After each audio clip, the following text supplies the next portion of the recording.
Hello students, मैं Anoop sir physics का प्रथम अध्याय लेकर आया हूँ, जिसका टॉपिक है आज का वैद्युत द्विध्रुव की निरक्षीय स्थिति में वैद्युत क्षेत्र की तीव्रता का व्यंजक। वैद्युत द्विध्रुव की अच्छी स्थिति में हम लोग वैद्युत क्षेत्र की तीव्रता का व्यंजक निकाल चुके हैं, जिसका मान आया था E बराबर 1/m4πε0 2p बटा में r3। और इस वीडियो में हम लोग वैद्युत द्विध्रुव की निरक्षीय स्थिति में वैद्युत क्षेत्र की तीव्रता का व्यंजक प्राप्त करेंगे। तो सबसे पहले हम लोग एक वैद्युत द्विध्रुव बना लें। तो वैद्युत द्विध्रुव मैंने बताया था कि वैद्युत द्विध्रुव एक ऐसा निकाय है जिस पे दो बराबर परंतु विपरीत आवेश अल्प दूरी 2l पर स्थित होते हैं। तो हम लोग वैद्युत द्विध्रुव बनाएंगे और उसके निरक्षीय स्थिति में या समद्विभाजक की स्थिति में वैद्युत क्षेत्र की तीव्रता का व्यंजक प्राप्त करेंगे। तो यहाँ पे हम लोग एक वैद्युत द्विध्रुव की रचना कर रहे हैं। तो ये हम लोग का एक वैद्युत द्विध्रुव हो गया, जिसपे ये -q आवेश हो गया हम लोग का पहला, और ये +q आवेश हो गया एक वैद्युत द्विध्रुव। और हम लोग को पता है कि वैद्युत द्विध्रुव के बीच की ये दूरी होती है वो 2l होती है। तो मान लेना इसका हम लोग मध्य बिंदु है, जिसे हम लोग O से दिखा रहे हैं। जब ये मध्य बिंदु हुआ, जब ये पूरी दूरी 2l हुआ, तो ये यहाँ तक हुआ l, और ये भी हम लोग का l हो गया। अब क्या करेंगे हम लोग कि इसके समद्विभाजक की स्थिति में एक बिंदु P मान रहा है। मान लीजिए हमारे यहाँ पे बिंदु P है, जिसमें हम लोग को वैद्युत क्षेत्र की तीव्रता ज्ञात करनी है। तो इसे हम लोग इसे r दूरी पर ये बिंदु P मान लीजिए कि हम लोग का है यहाँ पे। ये हुआ हम लोग का r, ये हो गया l, और ये भी हो गया हम लोग का l। फिर हम लोग इसको ऐसे से मिला दे रहे हैं। तो इस -q आवेश से बिंदु P की दूरी ले लेंगे, और +q आवेश से बिंदु P की दूरी, इसको भी हम लोग ऐसे ऐसे मिला दे रहे हैं। अब ये वाली दूरी हम लोग निकालेंगे। तो ये हम लोग का लंब हुआ, सॉरी ये लंब हुआ, ये आधार हुआ, और ये कर्ण निकालेंगे हम लोग। तो ये दूरी हमको निकलेगा r² + l²। और ये दूरी भी हम लोग निकालेंगे यहाँ पे, ये भी दूरी उतना ही होगा r² + l²।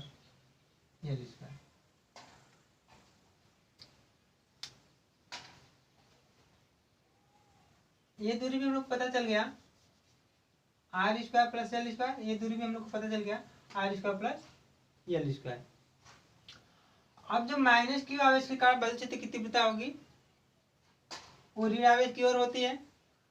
मैंने बताया था कि जो वैद्युत क्षेत्र में बल रेखाएं होती है वो ऋण आवेश की ओर जाती हैं, वही प्रतीत होती है। तो यहाँ पे हम लोग मान रहे हैं, यहाँ पे ये हुआ हम लोग का E2, और जो +q के कारण होगा इससे दूर होगा, ये हम लोग का हुआ यहाँ पे E1, ये हम लोग का E1 हो गया, और ये हुआ हम लोग का E2। और इसकी हम लोग परिणामी तीव्रता निकाल रहे हैं। मान लें यहाँ पे थीटा एंगल पे हम लोग का हो गया E। ये परिणामी तीव्रता हुआ है हम लोग का, ये हुआ Q1 के कारण तीव्रता हुआ हम लोग का E1 +q के कारण, और ये -q के कारण तीव्रता हुआ हम लोग का E2। इसके भी कोण मान रहे हैं हम लोग थीटा है। अब इसके लिए हम लोग एक बार E1 को 2 घटक में वियोजित करेंगे, और एक बार E2 को 2 घटकों में हम लोग वियोजित करेंगे। तो यहाँ पर इसको हम लोग अलग दिखाई दे रहे हैं। यहाँ पे ये मान लीजिए हम लोग का यहाँ पे E है, E हुआ, फिर इससे थीटा एंगल पर है E1 हुआ, और इससे यहाँ पे हुआ हम लोग का E2। अब हम लोग E1 को दो घटक में विभाजित करेंगे और E2 को भी दो घटकों में विभाजित करेंगे। किसी भी राशि को वियोजित करने का मेन गुण ये होता है कि सबसे पहले उसके टेल से दो परस्पर लंबवत अच्छे खींचते हैं। जैसे मान लीजिए यहाँ पे कोई वेक्टर है, ऐसे वेक्टर है हम लोग का, मान लीजिए ई है। अगर कोई वेक्टर ई है और इसे हम लोग वियोजित करना है तो इससे पहले क्या करना है, इसके टेल से दो परस्पर लंबवत अच्छे खींच लेंगे और इसको हम लोग ऐसे मिला देते हैं। तो किसी भी वेक्टर को वियोजित करने के लिए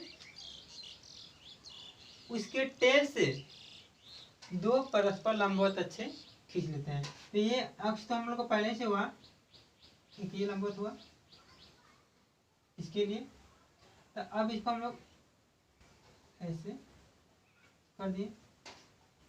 अब हम लोग यहाँ पे आएंगे, यहाँ पे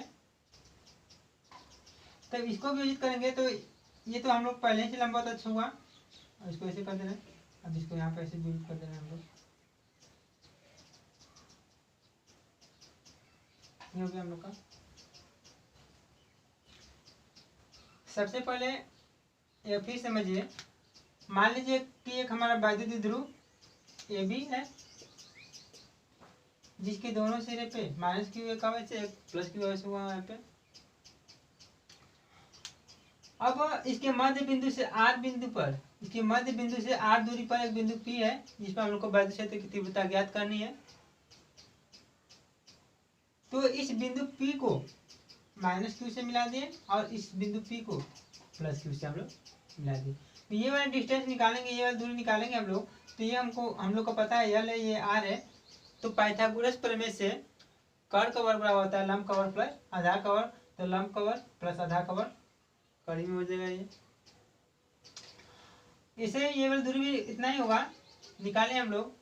अब जो धन क्यू के कारण या प्लस क्यू के कारण जो बिंदु पी पर बल क्षेत्र की तीव्रता होगी वो धनावेश से दूर होगी, तो धनावेश से दूर कर दिए हम लोग। और माइनस क्यू के कारण बिंदु पी पर जो बल क्षेत्र की तीव्रता होगी वो ऋणावेश की ओर होगी। तो ये हम लोग का जो चिन्ह लगाए हैं ऋणावेश की वो लगाते हैं। ये मान लीजिए हम लोग का E1 है और ये हम लोग का E2 है। अब जो ये हम लोग का वेक्टर है इसको यहाँ पे हम लोग दिखाए हैं और इसको दो भागों में विभाजित कर दिए हैं। तो किसी भी वेक्टर को विभाजित करने का गुण ये होता है कि इसके टेल से दो परस्पर लंबवत अच्छे खींच देते हैं और हेड से उन पर लंब डाल देते हैं। इसके टेल से हम लोग दो परस्पर लंबवत अच्छे खींच दिए ऐसे ऐसे और इनके हेड से इस पे लंब डाल दिए। यहाँ पर भी टेल से दो परस्पर लंबवत अच्छे खींचे और हेड से इन पर लंब डाल दिए। थीटा के सामने की भुजा लंब होती है तो ये हो जाएगा हम लोग का E1 साइन थीटा। जब ये E1 साइन थीटा है ये वाला, तो ये वाला भी हम लोग का यहाँ पे E1 साइन थीटा हो गया।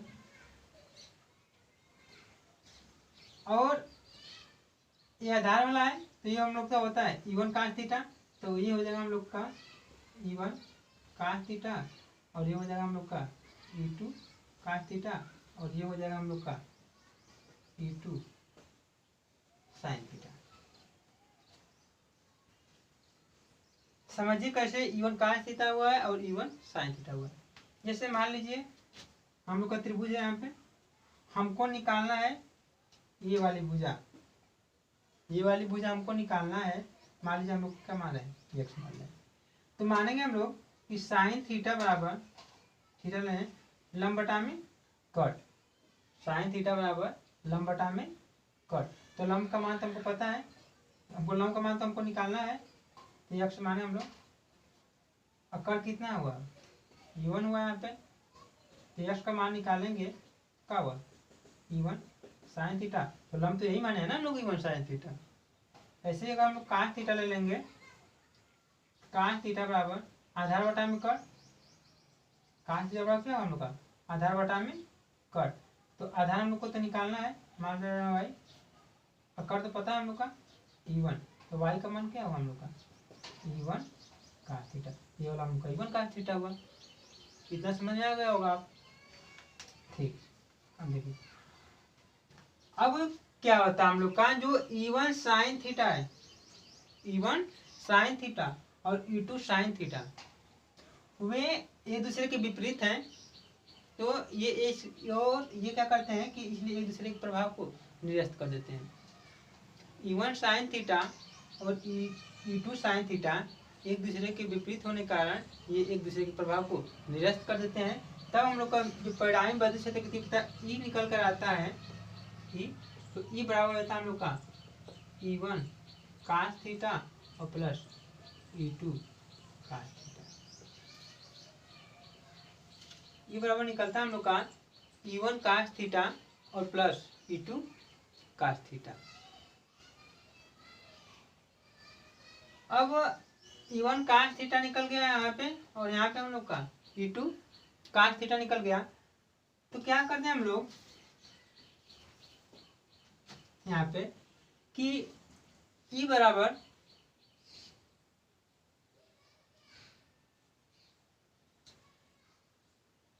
E1 क्या है हम लोग प्लस क्यू के कारण है, तो इस निकालेंगे हम लोग।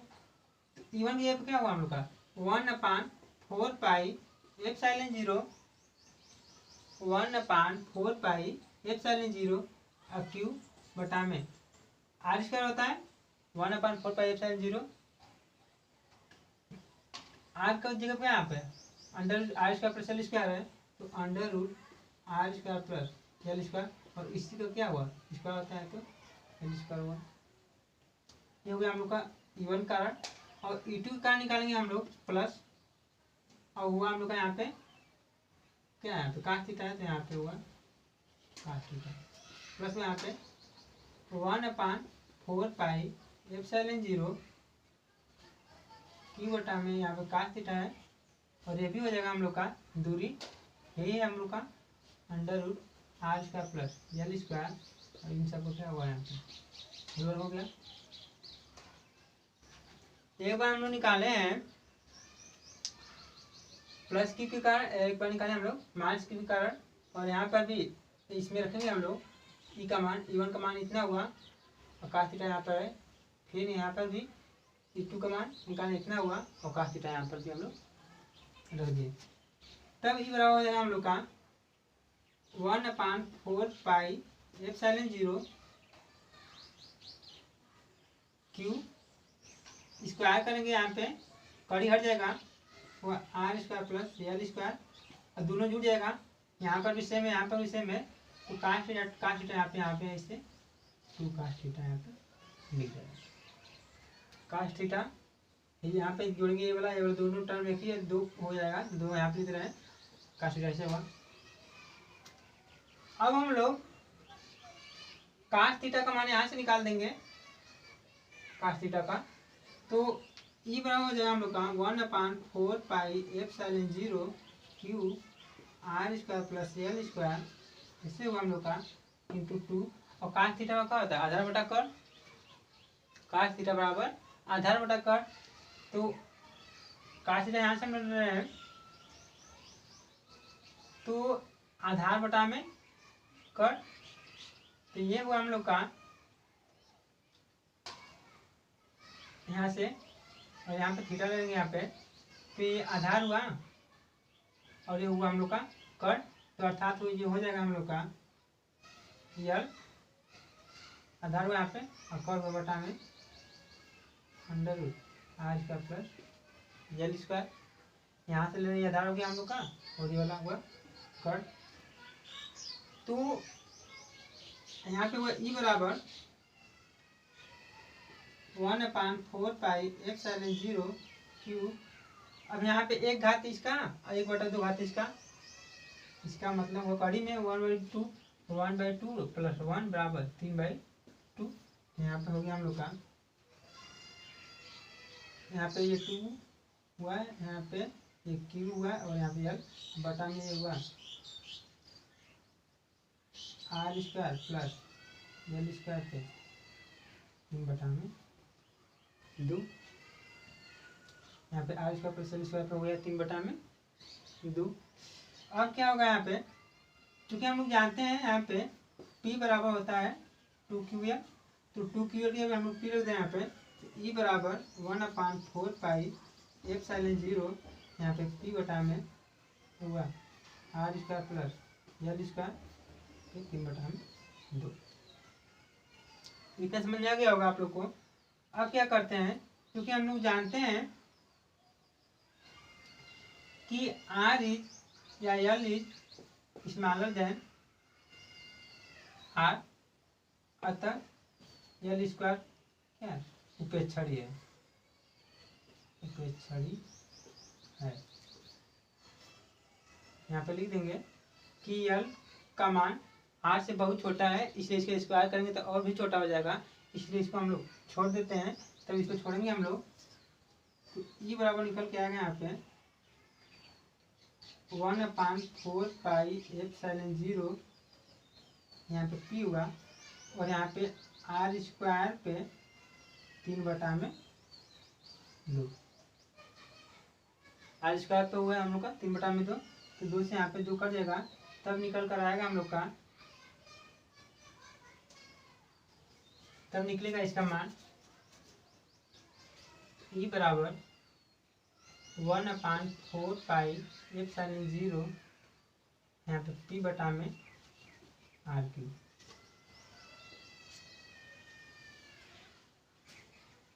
मान निकलेगा तब इसका E बराबर 1/4 पाई एप्सिलॉन 0 P बटा में R3।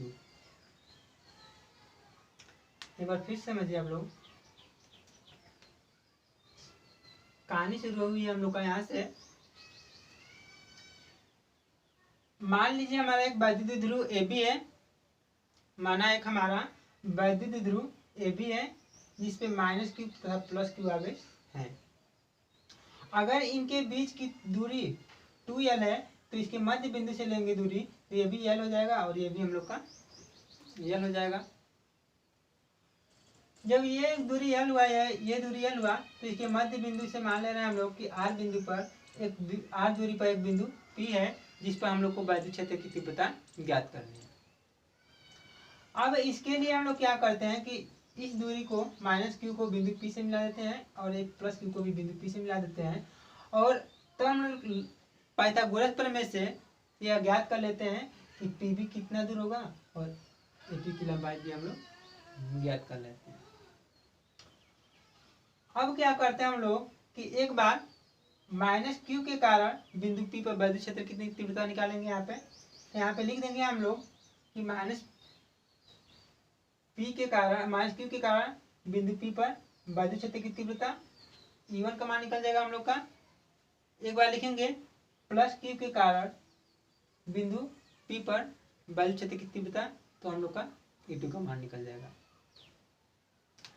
तो -Q के कारण निकालेंगे हम लोग तो हो जाएगा 1/4 पाई एप्सिलॉन 0 Q बटा में R स्क्वायर होता है, तो R की जगह पे हम लोग क्या है R square √R square plus L square √R square plus L square हुआ, और R स्क्वायर होता है तो यहाँ पर हम लोग स्क्वायर कर दीजिए। अब एक बार फिर हम लोग ऐसे ही एक बार प्लस के कारण निकालेंगे, एक बार माइनस का निकालेंगे, और दोनों को हम लोग ऐड कर दिए, हो गया हम लोग। तो जो परिणामी आता है हम लोग का E बराबर E1 cos theta plus E2 cos theta, और E1 और E2 का मान हम इसमें हम लोग रख देंगे, तो आएगा हम लोग का 1/4 पाई एप्सिलॉन 0 Q बटा में R square plus L square cos theta हुआ यहाँ पे, इसलिए होगा क्योंकि दोनों टर्म्स एक ही है इसलिए जोड़ देंगे, तो यहाँ पे 1/4 पाई एप्सिलॉन 0 Q बटा में R square plus L square, इसको ओवर करेंगे तो कड़ी हट जाएगा, तो होगा हम लोग का 2 cos थीटा। और cos थीटा से यहाँ से हम लोग मान निकालेंगे, तो cos थीटा होता है आधार बटा मुकर, आधार हुआ L कर्व हुआ इतना R square plus L square, ये हो गया हम लोग का R square plus L square. एक घातीय और 1/2 घातीय, दोनों को जोड़ेंगे तो 3/2 घात हुआ, 3/2 घात कर दिए हम लोग, और ये हुआ 2QL। चूंकि हम लोग इससे पहले वैद्युत ध्रुव का गुण निकाल चुके हैं, उसका होता है P बराबर 2QL, तो यहाँ पे हो गया 2QL बटा में R square plus L square पे 3/2 घात। अब चूंकि हम लोग का L का मान R से बहुत छोटा होता है, इसलिए इसका वर्ग करेंगे तो इसका मान और भी छोटा हो जाता है, इसलिए हमको L को छोड़ देंगे, तो ये R पे 3/2 घात ये और 2 घात ये, 2 से 2 कट जाएगा, तो R पे कितना हुआ 3। तब इस प्रकार हम लोग को आ जाता है वैद्युत द्विध्रुव की निरक्षीय स्थिति में वैद्युत क्षेत्र की तीव्रता का व्यंजक हम लोग पा जाते हैं E बराबर 1/4 पाई एप्सिलॉन 0 P बटा में R।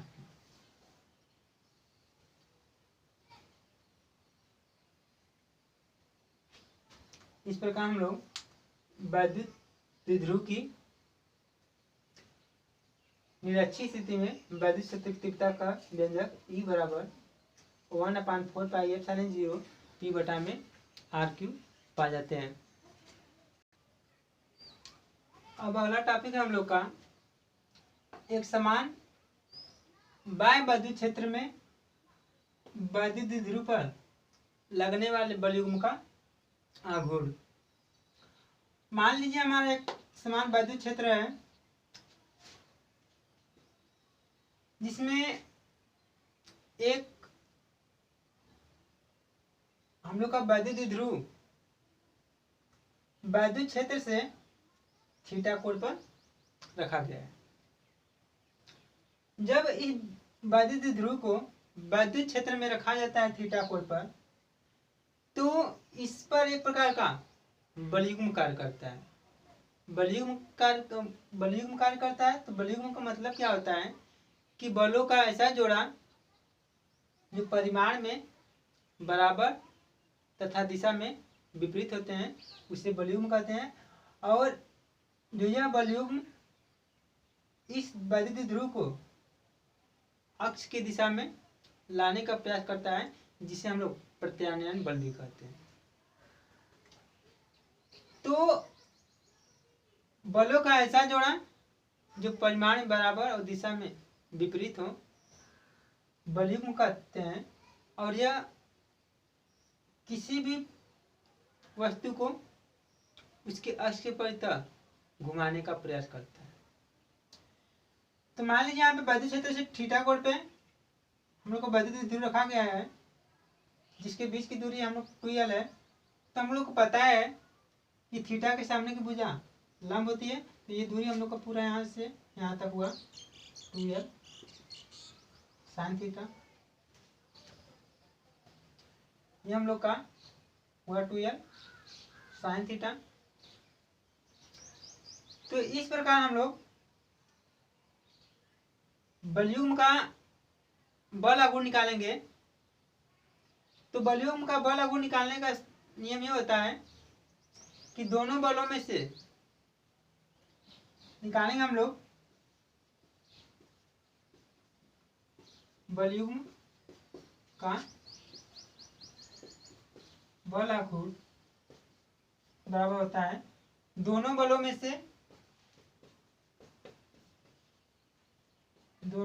से किसी एक बल का परिमाण गुणे लंबवत दूरी या क्रिया रेखा के बीच की लंबवत दूरी। तो दोनों में किसी एक बल का परिमाण क्या हुआ हम लोग का, इसको हम लोग टाउ से दिखाते हैं। तो टाउ रहा हुआ है यहाँ पे यह, और लंबवत दूरी कितना हुआ हम लोग का 2l साइन थीटा। यहाँ पे 2l sine theta. 2l sine theta कैसे हुआ है, क्योंकि यहाँ पे हुआ थीटा। तो हम लोग जानते हैं कि साइन थीटा बराबर होता है लंब बटा में कट। तो लंब हमको निकालना है, एक्स मान रहे हैं, और कट कितना है आपको 2l बटा में 2l। तो एक्स बराबर हो जाता है हम लोग का 2l साइन थीटा। यहाँ पे हुआ हम लोग का 2l साइन थीटा। ये यदि हम लोग को यहाँ पे आधार ज्ञात करना होता तो हो जाता हमको 2l cos थीटा। इतना समझ आया। अब देखिए, क्योंकि हम लोग को पता है कि E बराबर होता है हम लोग का यह बटा में Q। वैद्युत क्षेत्र का सूत्र हम लोग पता है कि E बराबर होता है यह बटा में Q। तो यहाँ पे यह का मान निकालेंगे तो यह बराबर हो जाता है हम लोग का EQ। यहाँ पे F की हम लिख सकते हैं EQ। तो टाउ बराबर हो जाएगा यहाँ पे EQ into 2l sine theta. इतना हुआ टाउ बराबर EQ into 2l sine theta. और हम लोग को ये पता है कि 2QL बराबर होता है हम लोग का P। 2QL बराबर होता है P। तो टाउ बराबर हुआ हम लोग का यहाँ पे P E sine theta. Tau बराबर हो गया हम लोग का पी ई साइन थीटा।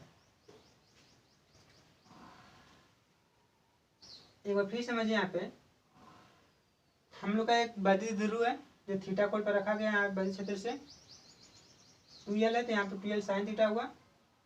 तो बलयुग्म का बल आघूर्ण निकालेंगे हम लोग, तो होता है दोनों बलों में से किसी एक बल का परिमाण तथा क्रिया रेखा के बीच की लंबवत दूरी। तो परिमाण हुआ हम लोग का f, तो क्रिया रेखा की लंबवत दूरी हुआ हम लोग का 2l। तो इस प्रकार हम लोग का निकल के आया है टाउ बराबर f into 2l sine theta. तो टाउ बराबर हो गया हम लोग का f हम लोग क्यों रख दें यहाँ पे, और ये हुआ हम लोग का 2l साइन थीटा। और हम लोग को पता होता है यहाँ पे कि पी ई बराबर पी का मान होता है 2ql, तो यहाँ पे हुआ टाउ बराबर पी साइन थीटा। टाउ बराबर हुआ हम लोग का पी साइन थीटा। अब इसकी कंडीशन होता है कि यदि हम लोग वैद्युत ध्रुव को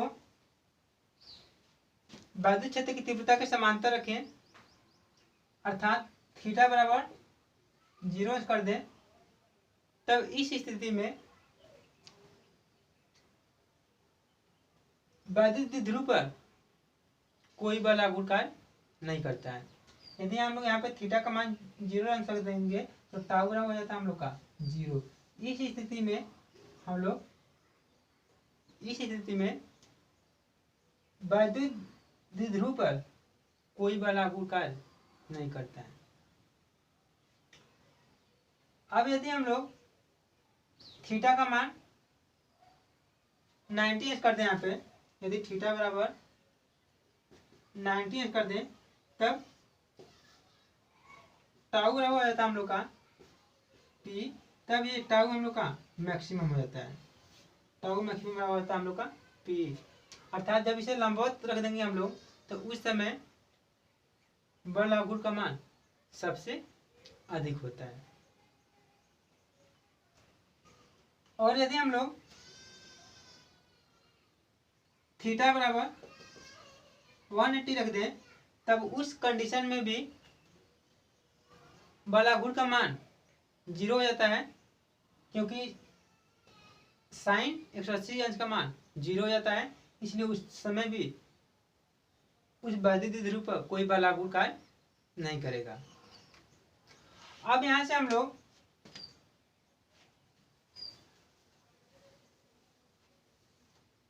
बल आघूर्ण की परिभाषा निकाल सकते हैं कि यदि थीटा बराबर 90 अंश तथा वैद्युत क्षेत्र की तीव्रता ई बराबर 1 न्यूटन प्रति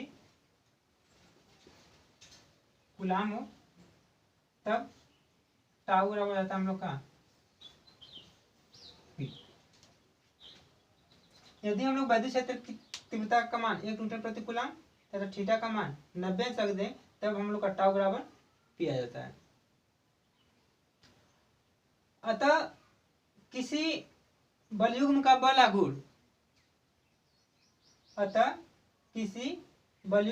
आघूर्ण उस द्विध्रुव के आघूर्ण के बराबर होता है जिसमें वैद्युत क्षेत्र की तीव्रता का मान 1 न्यूटन प्रति कूलाम होता है। या हम लोग ये भी कर सकते हैं कि यदि किसी वैद्युत ध्रुव को